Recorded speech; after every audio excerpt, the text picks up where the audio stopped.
Chapter 1, Earth Explodes. Through the electronic camera equipment on the spaceship, Xiaoyu witnessed the entire process of Earth's destruction. Just moments ago, a massive explosion occurred at the core of the Earth. This explosion shattered Earth into pieces. The intense explosive force accelerated the moon's speed to 137 kilometers per second. According to estimates, the moon would shoot out of the solar system, becoming a rogue celestial body. In Earth's former orbit, a vast asteroid belt would form. Additionally, the entire solar system would turn into a cosmic pinball battlefield, with the major planets predicted to endure relentless strikes from Earth remnants for millions of years to come.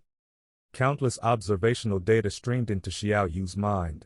He sighed deeply, pushing the spaceship to its maximum speed, escaping the solar system. In fact, 10 years before the disaster, Xiaoyu, recognized as humanity's most distinguished scientist with doctoral titles in over 20 fields such as theoretical physics, high-energy physics, astrophysics, material science, mechanical engineering, astronomy, chemistry, and computing, and also the recipient of more than 20 Nobel Prizes, had already detected these ominous signs. Regrettably, his warnings were ignored by society and mocked by his peers. Many believed Xiaoyu had gone mad.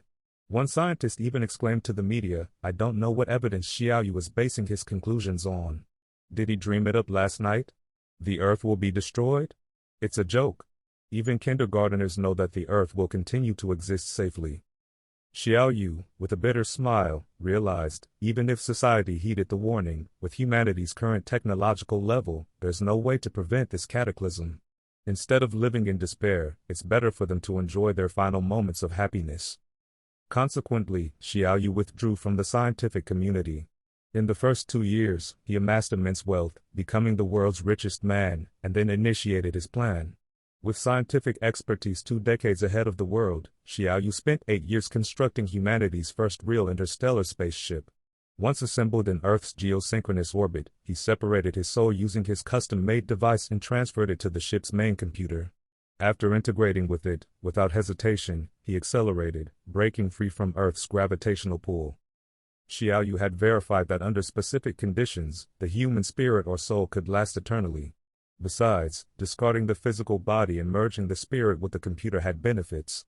It saved the space and weight required for life support systems, and food and water storage could be reduced to nearly negligible levels. This was the entire sequence of events. It seems I'm the last human in the universe, Xiaoyu reflected, finding his situation somewhat absurd. No, given my current existence as pure consciousness, perhaps I can't be considered human anymore. But having this immense computational power, endless energy, and infinite lifespan feels fantastic, he mused, appreciating every detail of his new form. His new body, a spaceship, was 30 meters long, 20 meters wide, and about 5 meters high. The ship was divided into several sections, including a material storage room, processing room, laboratory, equipment manufacturing room, main control room, and maintenance corridors. An intricately crafted robot was responsible for the ship's daily upkeep.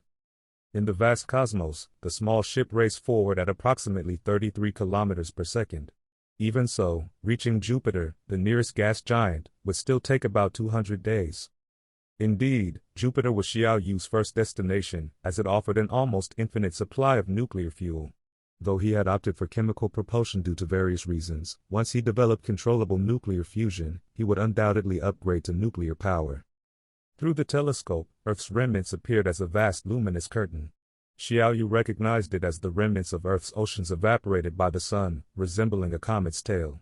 This matter would slowly disperse into the vast cosmos over millions of years. The numerous fragments from Earth's explosion would, in the future, partly head towards the sun, some towards outer space, and others would slowly coalesce, ultimately forming a new, albeit smaller planet. Ah, Xiaoyu sighed internally. Watching his home vanish and thinking of the instant demise of 7 billion humans weighed heavily on him. I wish I had the power to save them. But the nature of this explosion is strange, almost as if some mysterious external force was at play. Xiaoyu employed his massive computational power for logical inference but found no results and abandoned the idea. In this vast universe, where is home? He pondered despondently. But soon, he rallied. With my current computational capacity, my technological advancements alone could rival that of the entire human race. This pace, once I procure new materials and develop even more potent computers, will only accelerate. Let the exploration of the universe's infinite mysteries begin. Rejuvenated by this thought, Xiaoyu felt invigorated. Just then, a distant light from Earth's direction caught his attention. The spaceship's external telescope immediately adjusted to the right angle, focusing on that light. It was vast and relatively close, so Xiaoyu easily determined its mass. It's the moon. Wait, something's not right. A bad premonition hit him. He quickly input the parameters of the planet's orbits, masses, speeds, eccentricities, etc., into a formula. The immense computational power produced a result almost instantly. How is this possible? How can it be such a coincidence?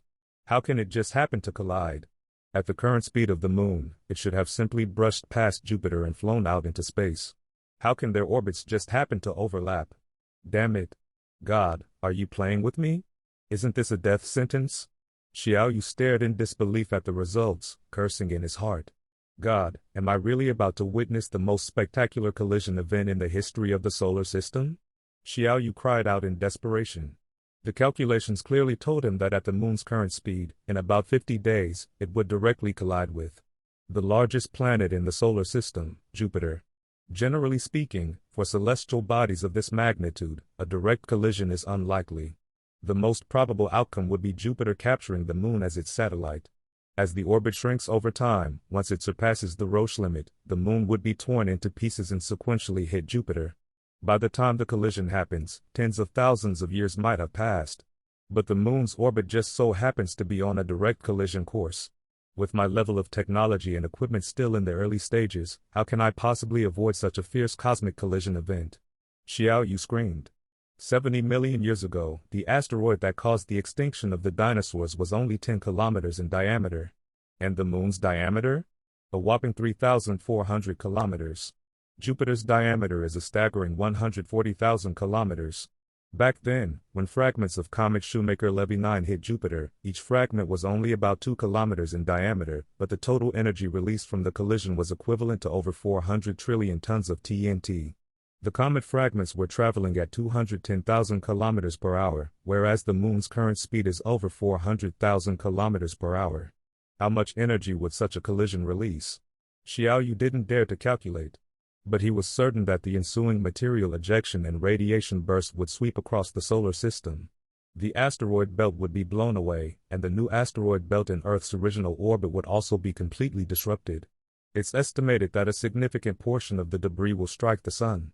If the fragments are too large, they could break through the sun's convection layer, causing a large amount of space matter to scatter, prematurely pushing the sun into its aging phase.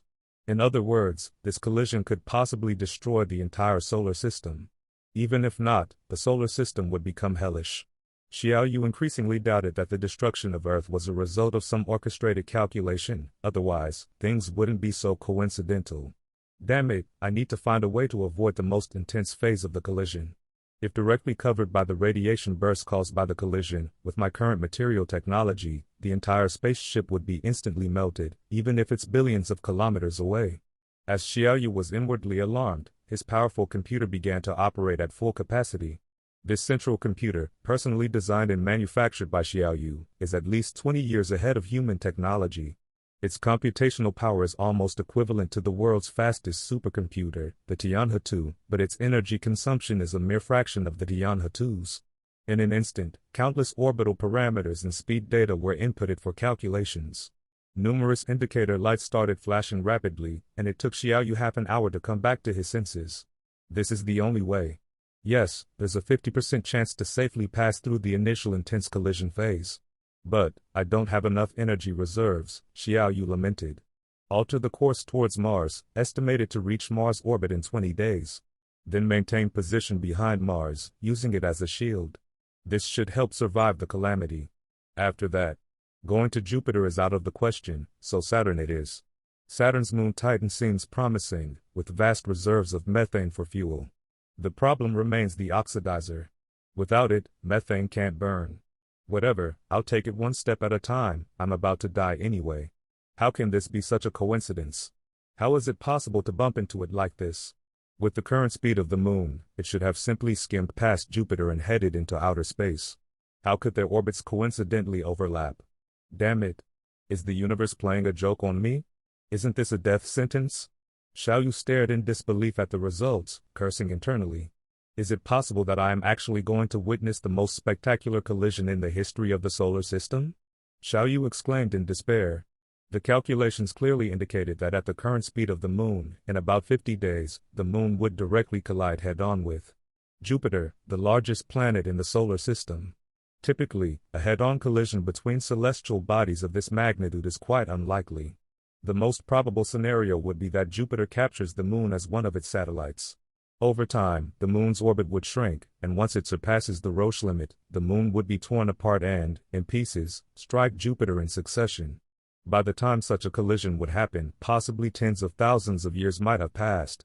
But the moon's trajectory is just so precisely aligned for a direct head-on collision. With my current level of technology and equipment still in the early stages, how can I possibly escape such a fierce cosmic collision event? Xiaoyu screamed. 70 million years ago, the asteroid that led to the extinction of the dinosaurs was only about 10 kilometers in diameter. The moon's diameter? It's over 3,400 kilometers. Jupiter's diameter is a staggering 140,000 kilometers. Back in the day, when fragments of the Shoemaker-Levy 9 comet struck Jupiter, each fragment was only about 2 kilometers in diameter, yet the energy released from those impacts was equivalent to over 400 trillion tons of TNT. The fragments of the Shoemaker-Levy 9 were traveling at 210,000 kilometers per hour, while the current speed of the moon is over 400,000 kilometers per hour. The energy from such an impact would be unimaginable. Xiaoyu didn't even want to do the math. But he was sure that the material ejection and radiation burst from the impact would sweep across the entire solar system. The asteroid belt would be dispersed, and the new asteroid belt in Earth's former orbit would be completely disrupted. A significant portion of the debris might even strike the sun. If the fragments are large enough, they could penetrate the sun's convective zone, causing massive ejections of material and accelerating the sun's aging process. In other words, this collision could potentially destroy the entire solar system. Even if it didn't, the entire solar system would become a living hell. More and more, Xiaoyu began to suspect that the destruction of Earth was the result of some deliberate cosmic design. Otherwise, how could things be so coincidental? We have to find a way to avoid the most intense phase of the collision. If we are directly covered by the radiation burst from the impact, with the material technology I currently possess, the entire spaceship would melt instantly. Even being billions of kilometers away won't help, Xiaoyu thought with dread. Meanwhile, his powerful computer, designed and built by Xiaoyu himself, boasting technology at least 20 years ahead of current human capabilities, began running its calculations. It had computational power nearly equivalent to Earth's fastest supercomputer, the Tianhe-2, but consumed only a tiny fraction of the energy. In an instant, countless orbital and speed parameters were fed into the calculations. Numerous indicator lights flashed rapidly, and it took half an hour before Xiaoyu could gather his thoughts. There's no other way. Based on the calculations, there's a 50% chance of surviving the initial phase of the collision. But I'm running low on energy reserves, Xiaoyu lamented. Change course to Mars. We should reach Mars orbit in about 20 days and then stay behind Mars, using it as a shield to get through this disaster. After that, Jupiter is off limits. Let's head to Saturn. Saturn's moon, Titan, has a rich reserve of methane, which can be used as fuel. The only problem is the oxidizer. Without it, methane won't burn. But for now, we'll just have to take things one step at a time. I'm on the brink of death anyway.